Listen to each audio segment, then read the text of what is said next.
यही दोस्तों, जितने भी भाई लूसेंट का टॉपिक नंबर 51 देख लिए हैं और आधुनिक भारत का पार्ट नंबर 2 देख लिए हैं। आधुनिक भारत का पार्ट 3 है और टॉपिक बाई जो हिस्ट्री चल रहा है हम लोगों का वो जो है कि 52 है। ये टॉपिक 52 है और इससे पहले जो है कि मैं अंग्रेजों के बारे में बताया, जैसे भारत में यूरोपीय व्यापारिक कंपनियों का आगमन, इससे संबंधित बताया था कि कौन कौन से कंपनी कब आगमन की थी। और इसके साथ आज का हम लोगों का टॉपिक है बंगाल पर अंग्रेजों का अधिकार। बंगाल पर अंग्रेजों का अधिकार कब हुआ, इससे संबंधित प्रश्न आज का है। ऑनलाइनर प्रश्न है। ऑनलाइनर का मतलब होता है प्रश्न और उत्तर साथ साथ देना होता है। आज का पहला प्रश्न है, मुगल साम्राज्य के अंतर्गत आने वाले प्रांतों में, बोल रहा है कि मुगल साम्राज्य के अंतर्गत आने वाले प्रांतों में बंगाल सर्वाधिक संपन्न राज्य था। बोल रहा है कि मुगल साम्राज्य के अंतर्गत आने वाले प्रांतों में सबसे कोई समृद्ध जो है कि संपन्न राज्य था तो बंगाल था। अगला प्रश्न है, मुर्शिद कुली खान स्वतंत्र शासक था परंतु वह नियमित रूप से मुगल बादशाह को राजस्व भेजता था। बोल रहा है कि मुर्शिद कुली खान जो था वो स्वतंत्र शासक था परंतु नियमित रूप से मुगल बादशाह को वो राजस्व भेजता था। जो भी राज्य से थोड़ा मोड़ा जो है कि कर भेजना होता था वो जो है कि भेजता था। अगला प्रश्न है, मुर्शिद कुली खान ने अपनी राजधानी ढाका से मुर्शिदाबाद भागीरथी नदी के तट पर स्थानांतरित किया। बोल रहा है कि मुर्शिद कुली खान ने अपनी राजधानी ढाका से मुर्शिदाबाद भागीरथी नदी के तट पर स्थानांतरित किया है। अगला प्रश्न है, मुर्शिद कुली का उत्तराधिकारी उसका दामाद सुजाउद्दीन हुआ। बोल रहा है कि मुर्शिद कुली का उत्तराधिकारी उसका दामाद सुजाउद्दीन हुआ। अगला प्रश्न है, 1740 ईस्वी में गिरिया के युद्ध में सरफराज को मारकर बिहार के सर सूबेदार अलीवर्दी खान बंगाल का नवाब बना। बोल रहा है कि 1740 ईस्वी में गिरिया के युद्ध में सरफराज को मारकर बिहार के सर सूबेदार अलीवर्दी खान बंगाल का नवाब बना। बोल रहा है इसने अपने शासनकाल में मुगलों को राजस्व देना बंद कर दिया। जब इसका शासन चला तो ये अपने शासन में जो है कि मुगलों को राजस्व देना बंद कर दिया। इसके शासनकाल में बंगाल इतना समृद्धशाली बन गया कि बंगाल को भारत का स्वर्ग कहा जाने लगा। तो क्वेश्चन पूछेगा ऐसे कि कौन ऐसा शासक था जिसके शासनकाल में बंगाल भारत का स्वर्ग कहा जाने लगा? तो सर सूबेदार अली वर्दी के शासनकाल में। अगला प्रश्न है, अलीवर्दी खान का उत्तराधिकारी उसका दामाद सिराजुद्दौला हुआ। बोल रहा है कि अलीवर्दी खान का उत्तराधिकारी उसका दामाद सिराजुद्दौला हुआ। अगला प्रश्न है, 20 जून 1756 ईस्वी को कालकोठरी की त्रासदी नामक घटना घटी। 20 जून 1756 ईस्वी को कालकोठरी नामक एक घटना घटी। उस घटना में क्या हुआ था कि जेड हॉलवे, बोल रहा है कि जेड हॉलवे के अनुसार, एक अंग्रेजी व्यक्ति है, उसके अनुसार बताया जाता है कि इस घटना में क्या क्या हुआ था। तो उसके अनुसार मैं बता देता हूँ कि नवाब सिराजुद्दौला ने 20 जून की रात में 146 अंग्रेज व्यक्तियों को एक छोटी सी कोठरी में बंद कर दिया। अगले दिन 146 व्यक्ति में से 23 व्यक्ति जिंदा बचे।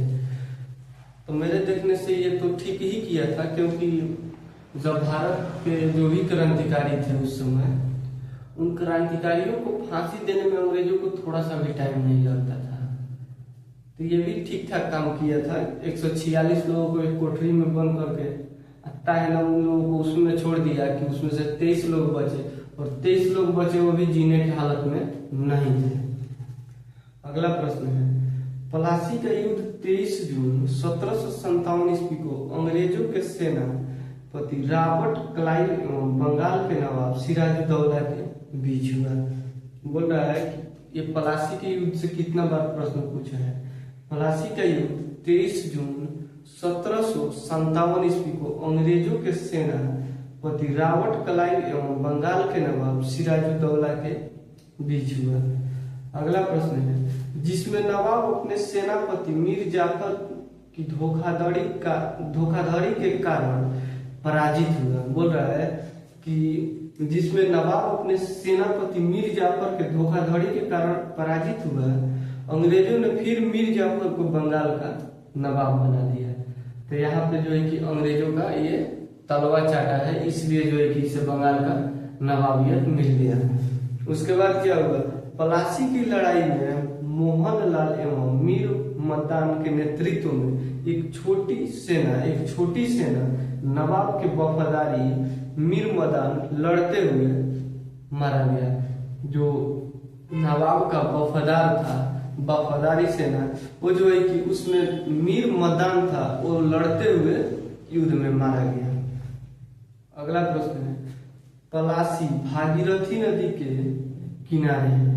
प्लासी भागीरथी नदी के किनारे है।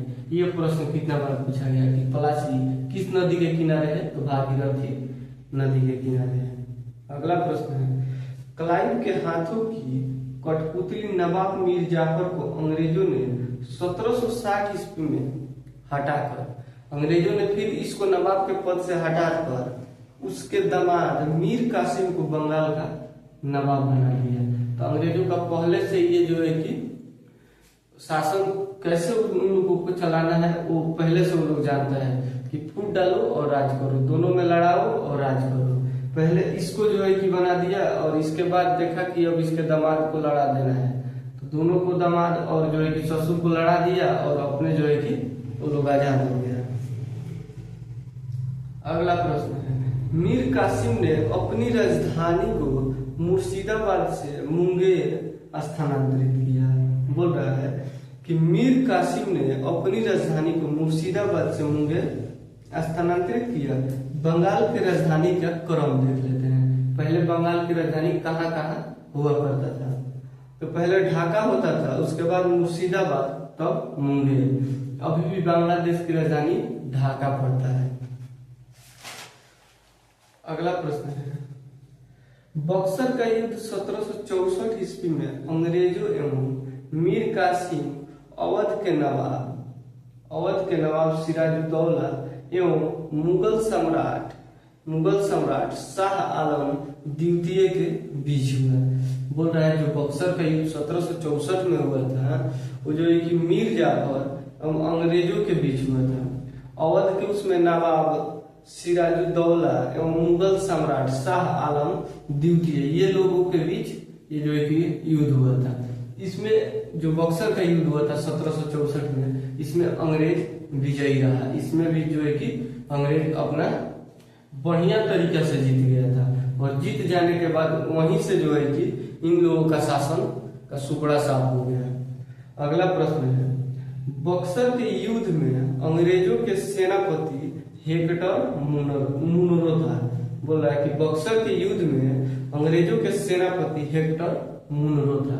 इसका नाम कितना बार पूछा गया है कि बक्सर के युद्ध में अंग्रेजों के सेनापति कौन था, तो हेक्टर मुनरो था। ये रहा बंगाल से संबंधित, बंगाल पर अंग्रेजों का आधिपत्य से संबंधित प्रश्न।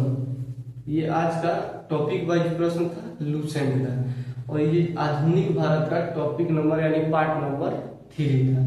तो ऐसे प्रश्नों के लिए हमारे चैनल को सब्सक्राइब जरूर कीजिएगा, इस वीडियो को ज्यादा से ज्यादा शेयर कीजिएगा। मिलेंगे नेक्स्ट वीडियो में, तब तक के लिए जय हिंद।